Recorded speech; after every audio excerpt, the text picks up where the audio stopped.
चालेल काय, तुम्ही आम्हाला ओळखताय, पण मी ओळखतोय. आता हे तरी किती ओळखते ते आमच्या बॅचची कोण असतो, पण मी एक 70-80% तर ओळखू शकतोय अजून, कारण त्यांच्यापेक्षा मी ज्युनियर आहे, ते माझ्यापेक्षा सिनियर आहेत, त्यामुळे तसं होणार.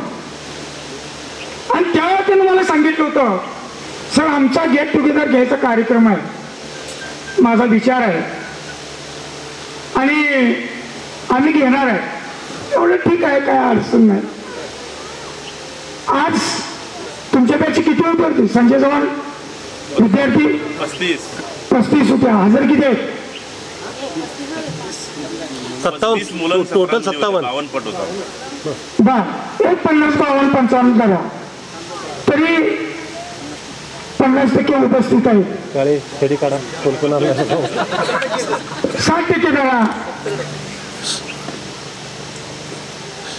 आणि हा कार्यक्रम आता कशासाठी म्हणतोय मी तुमच्या लक्षात आलं का? कोण कुठं नोकरीच्या निमित्तानं, कोण स्थायी झालं व्यवसायाच्या निमित्तानं, मुलींची लग्न झाली, त्यांच्या गावात रमून गेल्या मुलाबाळात, त्यांनाही जायचं आहे. आता यात्रा आहेत म्हणून एवढ्या तर आले की तुमच्या पेक्षा यात्रा नसतं तर मला वाटतं कोणी येते का नाही तेही कोण असतं. पण बहुतेक या ठिकाणी जे कार्यक्रम होतात, मी बरेच कार्यक्रम तिथं अटेंड केलेले आहेत, उपस्थित राहतोय. आत्ताच उद्या या कार्यक्रमाचा 2 विद्यार्थ्यांचा फोन आलता, वसंतराव सांगितलं मी फोन यायला लागले बघा उद्याच्या कार्यक्रमाचे. हे त्या ठिकाणी तुम्ही जिथं आहे त्या ठिकाणी कॉन्टॅक्ट करणं, त्यांचा नंबर मिळवणं, त्यांना रिक्वेस्ट करणं, कन्व्हिन्स करणं, तिथं कार्यक्रम आहे आपला, तुम्ही या. आणि हा योग घडवून आणलं हे सोपं नाही. खिशात आपण 1000-2000 रुपये देऊ शकतो, हे धर तुला काय करायची कर्जा माझ्यातर्फे, पण ह्यो मेळ घालायचा कसा? 50-60 लोकांचा हा अवघड आहे. म्हणून मी संजय पाटील पहिलं तुला धन्यवाद देतो, तू पुढाकार घेतलास, तुझ्या सहकार्याला धन्यवाद देतो. आता राहिला मुद्दा, गेट टुगेदर का करायचं, कशासाठी करायचं? आज 28 वर्षानंतर 96 नंतर तुम्ही पहिल्यांदा एकत्र तिथं आला, कशासाठी गेट टुगेदर करायचं? गेट टुगेदर करायचं म्हणजे काय, वर्गणी द्यायची, मंडप घालायचा, आमच्या अंगावर शाल घालायची, श्रीफळ द्यायचं, जेवण करायचं, निघून जायचं. यासाठी गेट टुगेदर आपण करत नाही. गेट टुगेदर यासाठी करायचं की आपले वर्गमित्र वर्गमैत्रीण कुठं आहेत, कोणत्या हुद्द्यावर आहेत, ते सध्या काय करतात, कोण व्यवसायात आहे, कोण सर्व्हिसला आहे, त्यांची मुलं काय करतात, आपली मुलं काय करतात, कुठं तर त्या गोष्टीचं कंपॅरिझन व्हावं आणि आपण आपली दिशा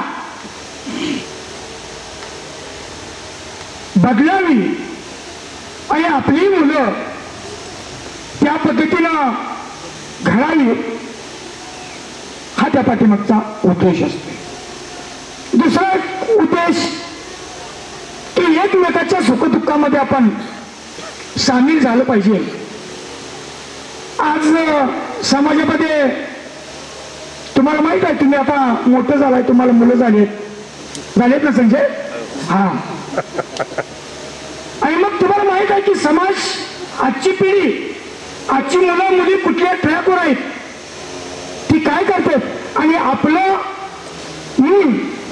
आपली मुलगी कुठल्या ट्रॅकवर आहे, तिथं त्याला कुठं डायरेक्शन दिलं पाहिजे, कुठं डायव्हर्ट केलं पाहिजे, की ज्या योगे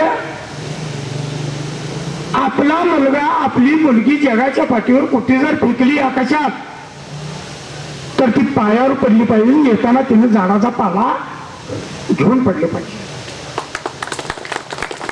हा त्या पाठीमागचा खरा उद्देश. आज आपण बघतोय सगळ्या गोष्टी, ही कृष्णा कदम, हे तुम्हाला सांग का हिंची परिस्थिती, मी खंडेराजुरीपेक्षा पायापाची वाडी, कुटकोळी, डोंगरवाडी, गुंडेवाडी या पोलांच्यावर मुलींच्यावर जास्त प्रेम केलं. इथं कोण असतील त्याचं माहित का? इथली मुलं येणार शनिवार सकाळी 8ला, शाळा भरणार 7:30ला. धर्मेंद्र तर आमचा डोळं चोळतच आहे. आणि ही मुलं 4 किलोमीटर 5 किलोमीटर पायात चप्पल नाही, येताना जेवणाचा डबा नाही. त्यावेळेला काय शाळेत पोषण आहार नव्हता, हे का आम्हालाच मिळालं नाही शनिवारी. मग आम्ही कुठं वसंतवाले मागायला सर आज जेवण जातो तिकडे. जिथं आम्हाला नाही तिथं आम्ही तुम्हाला काय देणार अशी त्या काळची परिस्थिती होती. फार बिकट परिस्थिती. दुष्काळी भाग, दुष्काळी भागातली मुलं आजच्यासारखं पाणी खेळलं नव्हतं. आजच्यासारख्या बागा नव्हत्या, तळ्याच्या काठी कुठतर बागा आणि रामदादाच्या जरा ओलं दिसायला जाताना रस्त्यानं विषय खंडराज संपला. मग त्या काळामध्ये ही मुलं 5-5, 6-6 किलोमीटरवर यायची नाही. इथली मुलं निवांत यायची. आणि इथल्या मुलांनी काय सवय होती, सुरुवातीला आम्ही यायच्या अगोदर पुढारी धरायचं गावातलं.